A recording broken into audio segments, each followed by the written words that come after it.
Hello à tous les amis, j'espère que vous allez bien, que vous avez passé de très bonnes fêtes de fin d'année, que vous avez la forme. On se retrouve pour cette première vidéo de 2026, une vidéo que je voulais faire depuis un petit moment où on va récapituler un petit peu les différents événements, les différents résultats, les différents moments qu'on a vécu en 2025 ensemble. Donc ce sera une vidéo plutôt posée, que vous pouvez écouter en faisant autre chose, mais j'espère que ça vous plaira. Je vous ai demandé sur Instagram quels étaient vos meilleurs moments de 2025, et ben je remercie toutes les personnes qui ont rempli la petite box parce que ça m'a permis d'écrire cette vidéo. L'idée c'est de présenter un peu déjà pour commencer les résultats de nos meilleurs joueurs français et ensuite on parlera de ce qui s'est passé pour moi cette année, des différents événements auxquels j'ai pu prendre part et puis on passera enfin aux différents projets, aux différents objectifs que j'ai pour cette année 2026. Pour l'intro on est bon, on démarre tout de suite avec les différents résultats de nos joueurs français.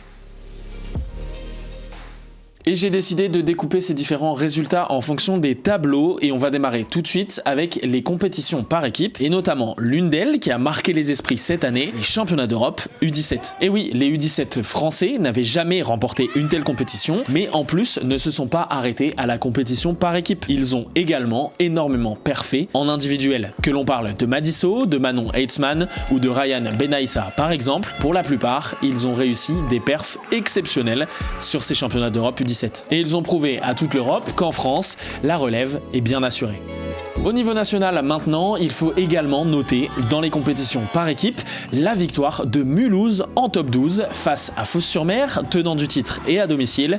Les Mulhousiens ont réussi à l'emporter dans une compétition pleine d'émotions pour la dernière de Tom Jikel.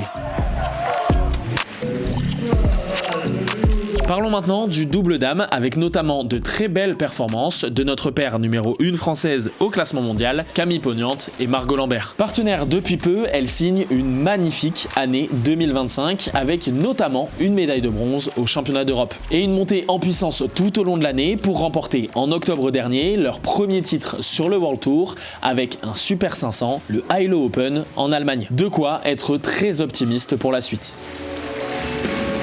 Et quelle année pour eux aussi. En double homme, les frères Popov deviennent les premiers Français champions d'Europe de l'histoire. Et ils concrétisent plusieurs années de travail avec toute leur team en remportant cette compétition mythique face à une autre paire française, Éloi Adam, Léo Rossi, eux en argent. Même scénario pour les championnats de France avec le même podium et les Phocéens qui remportent un deuxième sacre de suite. En double mixte maintenant, ils auront marqué de leur empreinte cette année 2025 et sont les premiers Français de l'histoire à remporter un Super 1000, la catégorie de tournoi la plus relevée au monde. Tom Jikel et Delphine Delru signent une fois de plus une saison exceptionnelle avec notamment, comme je vous le disais, une victoire de référence à l'Indonesia Open en mai dernier. Et plein de confiance après cette victoire, ils ont enchaîné avec une semaine extraordinaire aux mondiaux à Paris face à leur public parisien. Ils remportent une médaille de bronze et sont les premiers Français du double mixte à être médaillés mondiaux. Ils en rêvaient et l'ont fait en 2025.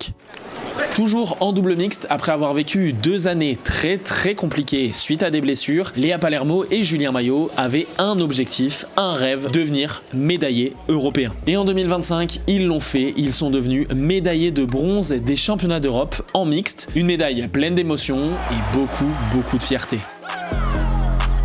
Passons au simple homme, commençons par Alex Lanier, pour qui l'année s'est un peu passée en 2 temps. Une première partie de saison exceptionnelle, avec notamment le titre de champion d'Europe, devenant ainsi le premier champion d'Europe français en simple homme de l'histoire, mais également une victoire au Orléans Masters, suivie par une demi-finale au All England la semaine suivante. De quoi être fier de celui qui est entré pour la première fois de l'histoire de la France dans le top 10 mondial en simple homme. Malheureusement, la deuxième partie de saison était un peu moins bonne, mais on y croit pour 2026. A noter également la saison exceptionnelle d'Arnaud Merclé, top 40 mondial, qui a réalisé tout simplement la meilleure saison de sa vie avec 6 victoires en challenge sur cette année 2025. Mais aussi une victoire de référence face à Thomas Junior Popov au championnat de France en février. Il pourrait rejoindre en 2026 le top 30 mondial et permettrait à la France d'avoir 4 joueurs français dans les 30 meilleurs mondiaux.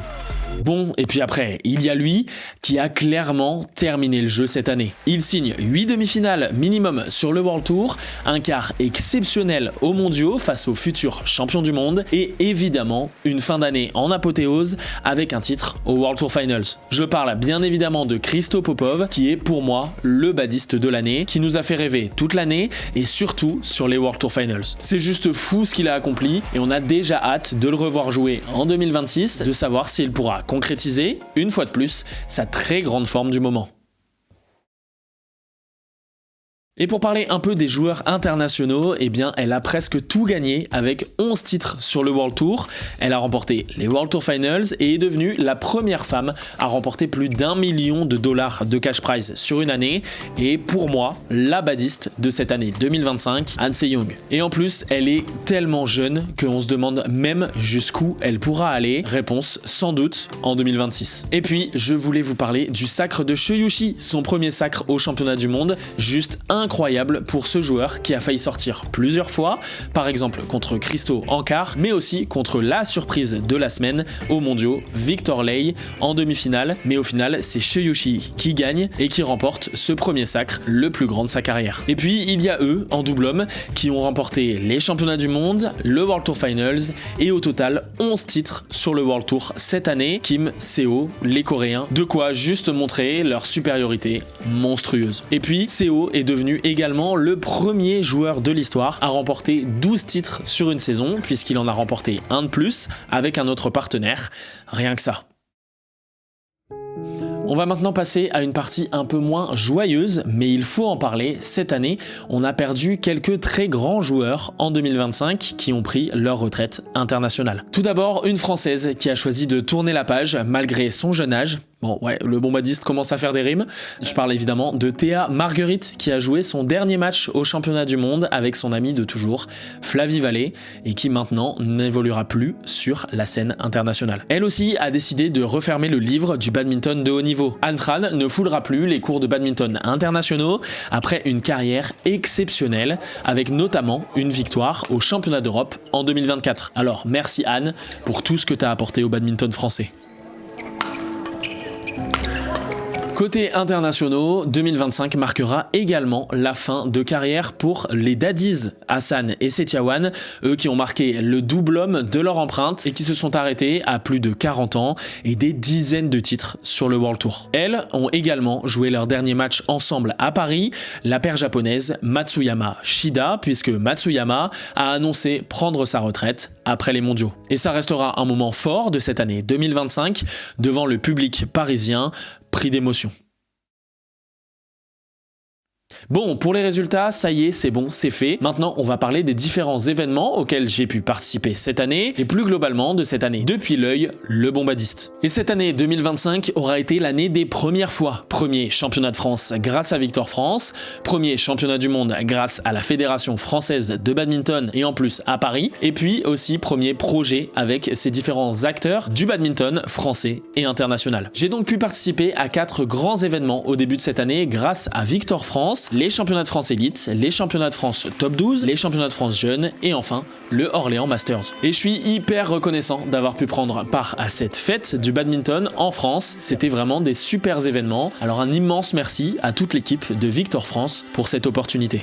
Cette année, j'avais aussi un objectif, être accrédité sur les championnats du monde et grâce à la fédération, j'ai pu y vivre une semaine complètement hors du temps. Mais ça restait un peu particulier parce que vous le savez, sur ce genre de compétition, les droits télé sont hyper importants et permettent à la compétition d'être rentable. Sans ça, aucune compétition ne pourrait avoir lieu. Mais ces droits, eh bien, ils impliquent des règles hyper strictes, encore plus sur les championnats du monde. Et là, on n'avait tout simplement pas le droit de filmer. J'ai donc fait que de la photo pendant toute la semaine, mais pour quelqu'un qui fait principalement de la vidéo, c'est un peu frustrant. Mais bon, ça restera quand même une semaine gravée dans ma mémoire et j'ai le sentiment d'avoir été hyper privilégié. Alors un immense merci à la FFBAD pour l'accréditation. Et avec la Fédé, j'ai aussi pu faire plein d'autres projets cette année, comme l'inauguration du pôle para à Nantes ou le vlog en immersion avec le Collectif France. Et il y a d'autres choses qui arrivent très bientôt. Et puis cette année, ça a aussi été l'année des rencontres. D'abord grâce à mon projet Dans la vie d'un pro, dans lequel j'essaye de me projeter au plus proche de ce que peut vivre devenir un pro du badminton. J'y ai rencontré des personnes avec qui je travaille depuis plusieurs mois, qui m'ont énormément apporté et que je remercierai jamais assez pour tout ça. Alors si Seb, Marc, Elena ou Val vous passez par là,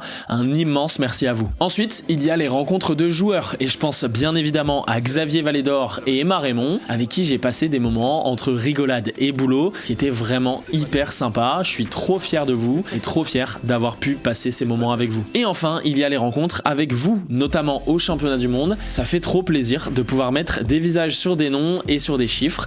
Alors merci infiniment à tous ceux qui sont venus me voir. Merci pour votre bienveillance et votre soutien. C'est toujours un immense plaisir de pouvoir vous rencontrer. 2025, c'était aussi la professionnalisation des différents contenus face cam que je peux vous présenter, autant sur les contenus courts que sur les contenus longs. J'ai démarré l'année dans un coworking où j'avais un bureau fermé, mais malheureusement j'ai dû le quitter en juillet. Et j'ai donc dû trouver une solution pour pouvoir tourner les vidéos depuis chez moi. Et j'ai trouvé cet endroit dont je suis hyper fier, qui a beaucoup évolué sur cette année, qui continue d'évoluer et qui je crois vous plaît pas mal aussi. Bref, une très belle évolution également sur cette année 2025. Et cette fin d'année, elle aura aussi été celle de tous les records, plus de 140 000 vues sur une vidéo, plus de 700 000 vues sur l'ensemble des vidéos du mois de décembre et plus de 1500 personnes qui ont rejoint l'aventure en moins d'un mois. Bref, de superbes chiffres qui donnent vraiment beaucoup de force pour continuer.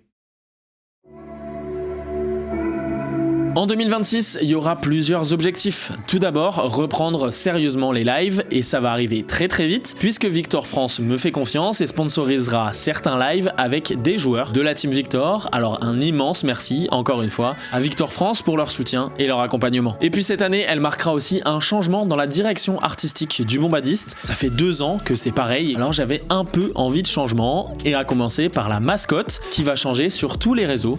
Merci à Flo pour son travail sur cette mascotte qui se rapproche plus de ce que je voulais, de ce que j'attendais, quelque chose de plus humain. Et puis le reste, ça arrivera un peu plus tard dans l'année. De toute façon, vous verrez ça. Au niveau badminton, les vidéos des LVP ne devraient plus trop tarder à arriver, mais il faut que je trouve un format qui me prenne moins de temps parce que j'arrive clairement pas à tenir le rythme. Mais ça va arriver, soyez patients encore un petit peu. En tout cas, sachez que les objectifs se remplissent petit à petit, malgré une grosse blessure sur cette fin d'année.